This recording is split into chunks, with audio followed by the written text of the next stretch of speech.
Good morning. Welcome to actions taken for the select board meeting of May 23rd, 2023. I'm Uriel Kramer. I'm the new chair of the select board.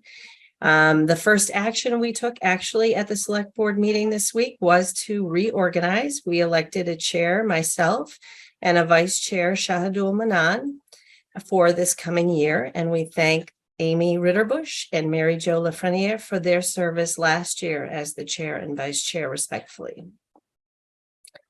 The consent agenda, we did accept a resignation from the Parks and Rec Committee. Cynthia Estheimer has moved. That does leave an open seat on the Parks and Rec Committee that is being posted. So interested volunteers or interested residents should submit their applications if they are interested. We accepted gifts. We accepted hotspots for the Library of Things at the Hopkinton Public Library from the Hopkinton Public Library Foundation. And we accepted a $50,000 anonymous donation to the Hopkinton Police Department in recognition of outstanding efforts over the years in providing order and security for the runners of the Boston Marathon.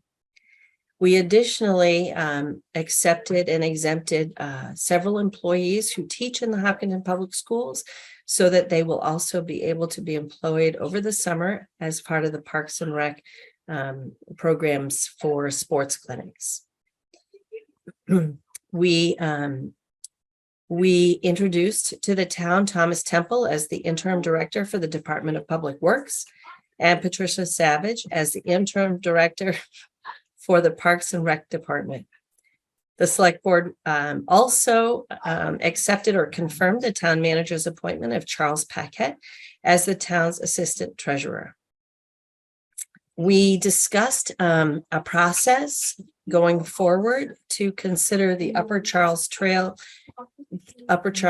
Committee action from town meeting. The select board discussed the Upper Charles Trail Committee as a follow-up to the town meeting vote. We have received quite a bit of feedback and we hope to receive more feedback. Amy Ritterbush and Irfan Nasrullah are working together as a subcommittee of the select board to both establish a process, which we agreed to at this meeting, so there is a timeline, and also to send out a survey. So we should expect a survey for residents to be able to provide input to at our next meeting, June 6th. And we hope to quickly resolve decisions on the go forward position and the makeup of the Upper Charles Trail Committee in the future. I should have said it first. We also considered and we did vote to suspend the meetings of the Upper Charles Trail Committee till July 11th while this process, information gathering and process, is underway. We also voted to accept, or it's an order of taking, a friendly order of taking for the parking spots at 25 to 35 Main Street across Main Street from Town Hall. So there are new municipal parking lots available for everybody to use across Main Street at 25 to 35 Main Street. The town manager report included a brief discussion on the follow-up from town meeting.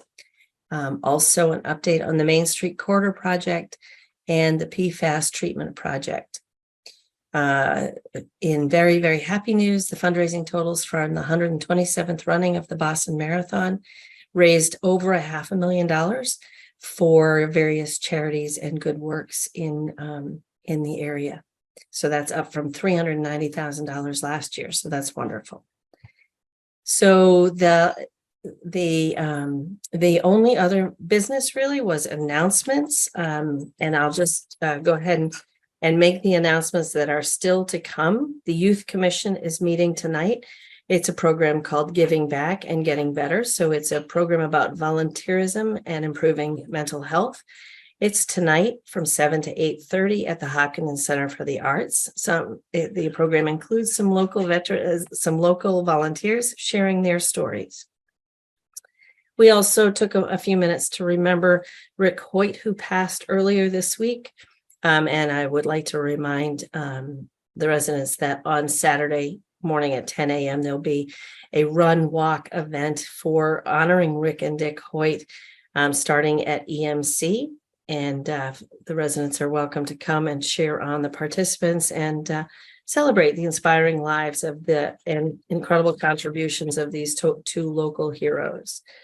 Also upcoming Saturday, January 3rd, Saturday, June 3rd at 10 a.m. The senior car parade will take place. It's a short route from the Hopkinton High School, a left on Hayden Row, a right on Park, a right on Ash, a right on Chestnut, and a right back on Hayden Row. That's Saturday morning, June 3rd at 10 a.m. So plan ahead, come celebrate our seniors. The Juneteenth flag will be raised at Town Hall on June 6th at 5:30 p.m. Many thanks to the Hopkinton Freedom Team who collaborates with us to make that happen. And also upcoming, the Pride Parade will take place on Sunday, June 11th, beginning at the HCA at 1 p.m. And it will also be on a short parade route on the streets this year, so a little bit more public, easier for people to participate and help us celebrate. I do know that there is an urgent need for volunteers for the Pride Parade event. So if you were able to, or interested, please email Kathleen with a C at hopkintonfreedomteam.org. Thank you very much. Those were the actions taken for May 23rd for the Hopkinton Select Board.